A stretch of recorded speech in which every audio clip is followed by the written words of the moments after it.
Hello students, welcome to our class. इतनी screen ते एक क्वेश्चन दिता होया। फर्स्टली तुसी वीडियो पॉज करके you can try to solve it by yourself. इतने 3 ऑप्शंस ने। फर्स्ट ब्लैंक है, ये 1 2 3 4 ऑप्शन ए वाले है।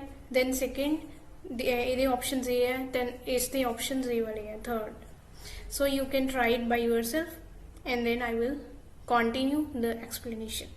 But before starting the discussion, I want to announce that please subscribe to our channel. Please support so that every student who is preparing for this PT examination and he or she is struggling to clear the exam, then the students can get a lot of benefit from this video. So kindly support our channel. Okay, let's start. Firstly, you have to read the first line, that is about the international trade. International trade allows countries to expand their markets and access goods and services that dash may not have been available domestically. कादे बारे गल हो रही है? International trade. ਇਹਦੇ ਕਰਕੇ ਕੀ ਹੈ, countries ਨੇ ਆਪਣੀ ਜਿਹੜੀ ਮਾਰਕੀਟ ਹੈ ਉਹਨੂੰ ਐਕਸਪੈਂਡ ਕਰ ਰਹੀਆਂ ਨੇ, ਵਧਾ ਰਹੀਆਂ ਨੇ, ਤੇ ਕੀ ਐਕਸੈਸ ਹੁੰਦੇ ਕੋਈ ਚੀਜ਼ ਪ੍ਰੋਵਾਈਡ ਕਰਨੀ, ਐਕਸੈਸ ਗੁੱਡਸ ਤੇ ਸਰਵਿਸਿਜ਼ ਉਹ ਹਾਸਿਲ ਕਰ ਰਹੀਆਂ ਨੇ। ਡੈਟ ਜਾਂ ਫਿਰ ਇੱਥੇ ਕੀ ਲਿਖਿਆ ਵੀ ਦੂਜਾ ਆਪਸ਼ਨ ਕੀ ਸੀ, ਜਿਹੜੀਆਂ ਉਹਨਾਂ ਦੀ ਲੋਕਲ ਕੰਟਰੀਜ਼ ਦੇ ਵਿੱਚ ਡੋਮੈਸਟਿਕਲੀ ਮਤਲਬ ਲੋਕਲ ਮਾਰਕੀਟ ਜਿਹੜੀ ਉਹਨਾਂ ਦੀ ਡੋਮੈਸਟਿਕ ਮਾਰਕੀਟਸ ਦੇ ਵਿੱਚ ਨਹੀਂ ਸੀ। ਹੁਣ ਇਹਦੇ ਆਪਸ਼ਨ ਹੈਗੇ either, ਥਰਸ, otherwise, likely.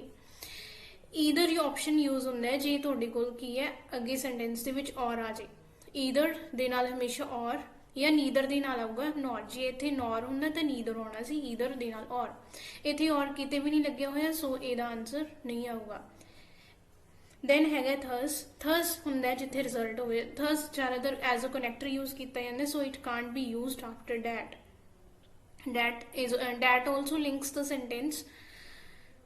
then other next option हैगा जी otherwise। otherwise ਹੁੰਦਾ other option, ਇੱਥੇ आ जाऊगा जी otherwise। मतलब दूजा की है ओ वालियां other option की otherwise may not be, that otherwise may not be available in the local markets or domestically।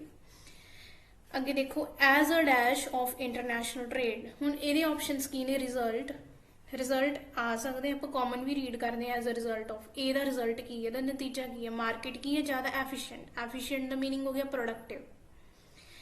ਅੱਗੇ ਵਰਡ ਹੈਗਾ ਪ੍ਰੀਲਿਊਡ।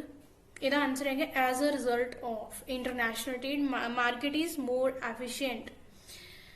ਨੈਕਸਟ ਹੈਗਾ ਜੀ ਪ੍ਰੀਲਿਊਡ। ਪ੍ਰੀਲਿਊਡ ਹੁੰਦਾ ਕਿਸੇ ਚੀਜ਼ ਦੀ ਇੰਟਰੋਡਕਸ਼ਨ, ਕੋਈ ਵੀ ਟੌਪਿਕ ਹੈ, ਜਿੱਦਾਂ ਕੋਈ ਵੀ ਆਪਣੀ ਪਰਫਾਰਮੈਂਸ ਹੁੰਦੀ ਹੈ ਸਟੇਜ ਤੇ, ਉਸ ਤੋਂ ਪਹਿਲਾਂ ਉਹਦਾ ਪ੍ਰੀਲਿਊਡ ਮੀਨਸ ਉਹਦੀ introduction short what they are going to show in the performance. Then ਹੈਗਾ ਡਿਗਰੀ। ਡਿਗਰੀ ਹੁੰਦਾ ਐਕਸਟੈਂਟ, ਕਿਸ ਹੱਦ ਤੱਕ। ਦੈਨ ਹੈਗਾ ਡੈਲੀਗੇਸ਼ਨ। ਡੈਲੀਗੇਸ਼ਨ ਹੁੰਦਾ ਕੋਈ ਕੰਮ ਅਸਾਈਨ ਕਰਨਾ, delegation that is to assign responsibilities by the higher person at higher position to his or her subordinates। मतलब ਜਿਹੜੇ ਤੋਂ ਨੀਚੇ ਪੋਜੀਸ਼ਨ ਤੇ ਉਹਨਾਂ ਨੂੰ ਕੀ ਹੈ ਕੰਮ ਸੌਂਪਣੇ। this ultimately leads to more competitive pricing and brings that product to the consumers। ਹੁਣ ਇੱਥੇ ਕੀ ਹੈ ਵੀ ਇਹਦੇ ਕਰਕੇ ਜਿਹੜੀ ਪ੍ਰਾਈਸਿੰਗ ਹੈ ਉਹ ਬਹੁਤ ਜ਼ਿਆਦਾ ਕੰਪੀਟੀਟਿਵ ਹੋਗੀ। ਕੰਪੀਟੀਟਿਵ ਮਤਲਬ ਕੀ ਹੈ? ਬਹੁਤ ਜ਼ਿਆਦਾ ਕੰਪੀਟੀਸ਼ਨ। ਇਹਦੇ ਕਰਕੇ ਕੀ ਹੁੰਦੇ ਪ੍ਰਾਈਸਿਸ ਕੀ ਕਰਨਗੇ, ਜਿਹੜੇ ਸ਼ੌਪਕੀਪਰਸ ਹੁੰਦੇ ਨੇ ਕੀ ਕਰਨਗੇ? ਵਧਾਉਣਗੇ। ਤੇ ਬ੍ਰਿੰਗਸ ਇਹ ਪ੍ਰੋਡਕਟ ਕੀ ਹੋ ਜਾਣਗੇ? ਸਸਤੇ, ਚੀਪਰ। ਨਿਊਅਰ ਹੋ ਗਿਆ ਨਵੇਂ, ਆਲ ਸਾਰੇ,